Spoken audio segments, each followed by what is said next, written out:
Hello everyone, this is Harshvardhan Singh and welcome to our educational channel Rod Free Learning. Friends, इस chapter 2 के introduction में हमने समझा था कि ऑल ओवर द वर्ल्ड में पॉपुलेशन का डिस्ट्रीब्यूशन अनइवन है। डेट इज़ वर्ल्ड की कुछ प्लेसेस ऐसी हैं जहाँ पर नंबर ऑफ पीपल बहुत ही कम है एंड कुछ प्लेसेस ऐसी हैं जहाँ पर नंबर ऑफ पीपल बहुत ही ज़्यादा है। अब वर्ल्ड में पॉपुलेशन का डिस्ट्रीब्यूशन अनइवन क्यों है? क्योंकि इसके पीछे कुछ फैक्टर्स और रीजंस वर्क करते हैं एंड आज के इस वीडियो लेक्चर में हम इन्हीं फैक्टर्स को डिस्कस करेंगे।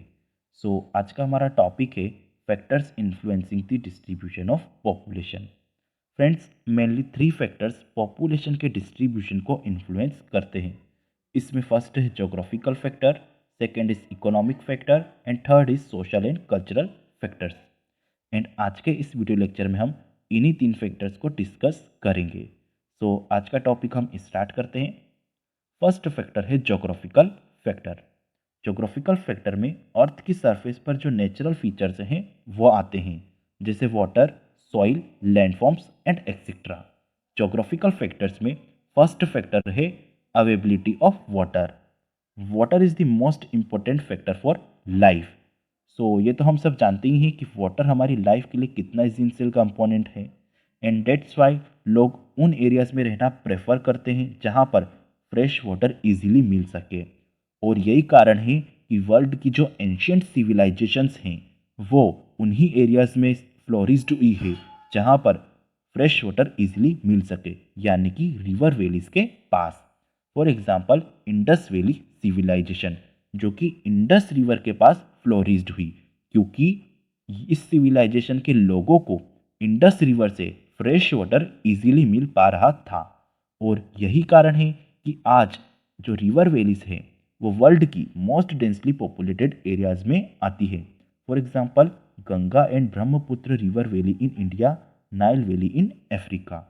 एंड इसका ठीक ऑपोजिट ऐसे एरियाज जहाँ पर वाटर लेस अवेलेबल है वो एरियाज स्पार्सली पॉपुलेटेड है, जैसे desert areas, Thar desert and Sahara desert. ये तो हमने देखा कि वाटर किस टाइप से पॉपुलेशन के डिस्ट्रीब्यूशन को इन्फ्लुएंस करता है। जोग्राफिकल फैक्टर में सेकेंड फैक्टर है लैंडफॉर्म्स। लैंडफॉर्म्स कैसे इन्फ्लुएंस करते हैं इसको समझते हैं। जो प्लेन एरियाज होते हैं वो फ्लैट होते हैं एंड इनका स्लोप जेंटल होता है, जिसके कारण प्लेन एरियाज पर एग्रीकल्चर और अदर एक्टिविटीज़ जैसे रोड बिल्ड करना, इंडस्ट्रीज डेवलप करना, ये क्या होता है, आसान होता है एंड जिसके कारण लोग प्लेन एरियाज पर रहना प्रेफर करते हैं। और धीरे धीरे ये प्लेन एरियाज पॉपुलेटेड होते चले जाते हैं, जैसे Ganga plains. Ganga plains world के मोस्ट डेंसली पॉपुलेटेड एरियाज में आता है एंड इसका ठीक ऑपोजिट जो माउंटेन एरियाज होते हैं जिनका स्लोप फ्लैट ना होकर स्टीप होता है, उन पर एग्रीकल्चर और अदर एक्टिविटीज़ जैसे इंडस्ट्रीज स्टेबलाइज करना, रोड्स बिल्ड करना आसान नहीं होता, जिसके कारण लोग माउंटेन एरियाज पर रहना पसंद नहीं करते and that's why these areas tend to be less populated. For example Himalayas in India. और यही कारण है कि जो हिमालयन माउंटेन्स हैं वो लेस पॉपुलेटेड है as compared to Ganga plains, क्योंकि हिमालयन माउंटेन्स पर एक्टिविटीज़ परफॉर्म करना आसान नहीं है as compared to plain areas. ये हमने देखा कि लैंडफॉर्म्स किस टाइप से पॉपुलेशन के डिस्ट्रीब्यूशन को इन्फ्लुएंस करता है। अब आगे बढ़ते हैं एंड थर्ड फैक्टर है climate. An extreme climate such as very hot और very cold deserts are uncomfortable for human habitation. World की ऐसी प्लेसेस जहाँ की क्लाइमेटिक कंडीशंस क्या है, एक्सट्रीम है। एक्सट्रीम क्लाइमेटिक कंडीशंस का मीनिंग हुआ कि वहाँ का क्लाइमेट वेरी हॉट है या तो वेरी कोल्ड है। ऐसी प्लेसेस लेस पॉपुलेटेड है क्योंकि वहाँ की जो क्लाइमेटिक कंडीशंस हैं वो अनकंफर्टेबल है ह्यूमन हैबिटेशन के लिए। इसके साथ ही ऐसे एरियाज जहाँ पर वेरी हेवी रेनफॉल होती है या फिर जहाँ पर हार्श क्लाइमेटिक कंडीशंस हैं वो एरियाज भी लेस पॉपुलेटेड होते हैं। एंड इसका ठीक ऑपोजिट ऐसे एरियाज जहाँ की क्लाइमेटिक कंडीशंस कंफर्टेबल है, यानी कि मॉडरेट क्लाइमेटिक कंडीशंस हैं। मॉडरेट क्लाइमेटिक कंडीशंस का मीनिंग हुआ कि वो प्लेसेस ना तो ज़्यादा हॉट है ना तो ज़्यादा कोल्ड है। एंड हम ह्यूमन बींग्स का यह नेचर है कि हम ह्यूमन बींग्स उन एरियाज में रहना प्रेफर करते हैं जहाँ की क्लाइमेटिक कंडीशंस मॉडरेट है, दैट इज न तो ज़्यादा हॉट न ज़्यादा cold. For example Mediterranean reason, जो कि स्टार्टिंग से ही पॉपुलेटेड है। क्यों? क्योंकि यहाँ की क्लाइमेटिक कंडीशंस मॉडरेट है। सो जोग्राफिकल फैक्टर में हमने 3 फैक्टर्स डिस्कस कर लिए। अब लास्टली हमारे पास 4th फैक्टर है सॉइल। सॉइल कैसे करता है इसको समझते हैं। Fertile soils are important for agriculture and allied activities. So जब लोगों ने एग्रीकल्चर करना सीखा तब उन्होंने ऐसी प्लेसेस को चूज़ किया जहाँ पर सॉइल की फर्टिलिटी अच्छी हो। एंड डेट्स वाई आज वर्ल्ड के ऐसे एरियाज जहाँ पर सॉइल की फर्टिलिटी बहुत अच्छी है वहाँ पर एग्रीकल्चर प्रोडक्शन भी अच्छा हुआ है, और यही रीजन्स वर्ल्ड के डेंसली पॉपुलेटेड एरियाज में आते हैं। एंड इसका ठीक ऑपोजिट वो एरियाज जहाँ पर सॉइल की फर्टिलिटी अच्छी नहीं है, वो एरियाज का है लेस पॉपुलेटेड है। फॉर एग्जांपल डेजर्ट एरियाज, जहाँ पर सॉइल में मॉइस्चर कंटेंट भी अच्छा नहीं है और सॉइल की फर्टिलिटी भी अच्छी नहीं है। एंड दैट्स वाई जो डेजर्ट एरियाज है वो स्पार्सली पॉपुलेटेड होते हैं। सो हमने जोग्राफिकल फैक्टर्स डिस्कस कर लिए। अब सेकेंड फैक्टर पर आते हैं, इकोनॉमिक फैक्टर्स।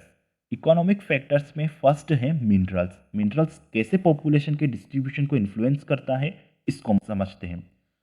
सो वो एरियाज जहाँ पर मिनरल डिपॉजिट्स हैं वो क्या करता है, अपनी ओर मिनरल बेस्ड इंडस्ट्रीज को अट्रैक्ट करता है।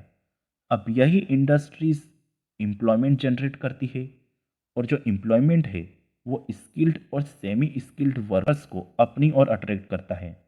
एंड ये जो वर्कर्स है ये इन्हीं मिनरल बेस्ड एरियाज़ में अपने आप को सेटल कर लेते हैं। एंड धीरे धीरे ये जो एरियाज़ हैं ये पॉपुलेटेड होते चले जाते हैं। जैसे Katanga Zambia copper belt in Africa is one such good example. So Katanga Zambia जो कॉपर बेल्ट है अफ्रीका में, ये वर्ल्ड का डेंसली पॉपुलेटेड एरिया है, क्योंकि यहाँ पर मिनरल डिपॉजिट्स है। मिनरल डिपॉजिट्स को देखते हुए इंडस्ट्रीज आई, इंडस्ट्रीज ने एम्प्लॉयमेंट दिया, और एम्प्लॉयमेंट को देखते हुए वर्कर्स आए, और धीरे धीरे ये रीजन क्या हो गया, डेंसली पॉपुलेटेड होते चले गया। इकोनॉमिक फैक्टर्स में सेकेंड है हमारे पास urbanization. Cities offer better employment opportunities, educational medical facilities, better means of transport and communication.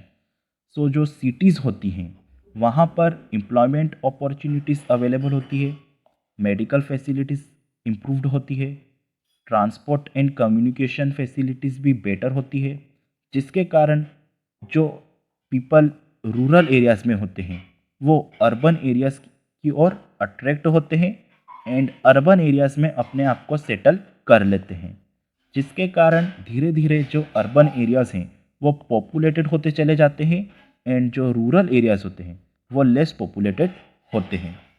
So economic factors में अब थर्ड फैक्टर है इंडस्ट्रियलाइजेशन। सो जो इंडस्ट्रियल बेल्ट्स होती हैं, इंडस्ट्रियल बेल्ट्स का मीनिंग हुआ कि ऐसा रीजन जहाँ पर नंबर ऑफ इंडस्ट्रीज हैं। अब इंडस्ट्रीज क्या करती हैं, जॉब अपॉर्चुनिटीज़ क्रिएट करती हैं। यही जॉब अपॉर्चुनिटीज़ अट्रैक्ट करती है वर्कर्स को, और यही वर्कर्स जॉब के लिए अट्रैक्ट होते हैं, एंड धीरे धीरे अपने आप को इन्हीं इंडस्ट्रियल बेल्ट्स में सेटल कर लेते हैं। एंड विथ टाइम यही इंडस्ट्रियल बेल्ट्स वर्ल्ड के डेंसली पॉपुलेटेड रीजन्स बन जाते हैं। जैसे कि Kobe Osaka region of Japan is thickly populated because of presence of number of industries. तो जो जापान का कोबे ओसाका रीजन है वहाँ पर नंबर ऑफ इंडस्ट्रीज प्रेजेंट हैं, एंड इन नंबर ऑफ इंडस्ट्रीज ने number of job opportunities create करी, जिसने लोगों को अपनी ओर अट्रैक्ट किया, एंड यही लोग यहाँ पर बस गए और इस रीजन को डेंसली पॉपुलेटेड बना दिया। तो इकोनॉमिक फैक्टर्स भी हमने कंप्लीट कर लिया। एंड थर्ड है हमारे पास social and cultural factors. Some places attract people because they have religious और कल्चरल सिग्निफिकेंस। सो कुछ प्लेसेस ऐसी होती हैं जिनका कोई सोशल और कल्चरल या फिर कहीं रिलीजियस और कल्चरल सिग्निफिकेंस होता है, जैसे Varanasi, Jerusalem, Vatican City are some examples. So ऐसी प्लेसेस जिनका कोई हिस्टोरिकल, रिलीजियस और कल्चरल सिग्निफिकेंस है, ऐसी प्लेसेस लोगों को अपनी ओर अट्रैक्ट करती है, एंड धीरे धीरे ये प्लेसेस क्या होती जाती है, पॉपुलेटेड होती चली जाती है। In the same way people tend to move away from places where there is social and political unrest। तो कुछ प्लेसेस तो ऐसी होती हैं जहाँ पर सोशल फ्रीडम नहीं होती, या फिर सोशल डिस्क्रिमिनेशन होता है, या फिर कहीं पर पॉलिटिकल फ्रीडम नहीं होती, तो लोग ऐसी प्लेसेस पर रहना पसंद नहीं करते और ऐसी प्लेसेस को छोड़कर उन प्लेसेस पर रहना पसंद करते हैं जहाँ पर सोशल फ्रीडम हो और पॉलिटिकल फ्रीडम हो। तो ये हमने देखा कि सोशल एंड कल्चरल फैक्टर्स कैसे पॉपुलेशन के डिस्ट्रीब्यूशन को इन्फ्लुएंस करते हैं।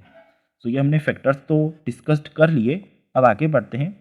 तो अभी हमने देखा कि कुछ प्लेसेस क्या होती है, ओवर क्राउडेड होती हैं। अब ये प्लेसेस ओवर क्राउडेड तो होती है, but with time in places पर जो रिसोर्सेज हैं वो क्या हो जाएंगे, डिप्लेट हो जाएंगे, जिसके कारण जो गवर्नमेंट है वो कभी कभी क्या करती है, इंसेंटिव्स प्रोवाइड करती है लोगों को, ताकि लोग ओवर क्राउडेड रीजन को छोड़कर स्पार्सली पॉपुलेटेड एरियाज में जाकर रहे।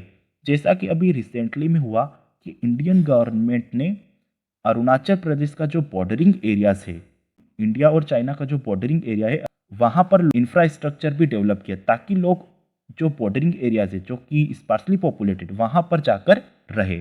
सो कभी कभी गवर्नमेंट क्या करती है, इंसेंटिव्स प्रोवाइड करती है। सो आज का वीडियो लेक्चर यहीं पर फिनिश करते हैं। एंड आज के इस वीडियो लेक्चर में हमने समझा कि वर्ल्ड में जो पॉपुलेशन का डिस्ट्रीब्यूशन अनइवन है वो अनइवन क्यों है, क्योंकि इसके पीछे 3 फैक्टर्स काम करते हैं, geographical factors, economic factors, social and cultural factors. So hope आपको वीडियो लेक्चर पसंद आया होगा। वीडियो लेक्चर पसंद आया तो वीडियो को लाइक, शेयर एंड कमेंट कीजिए आपके जो भी क्वेश्चन हैं। एंड नेक्स्ट वीडियो लेक्चर में हम समझेंगे पॉपुलेशन ग्रोथ को। So stay connected with us.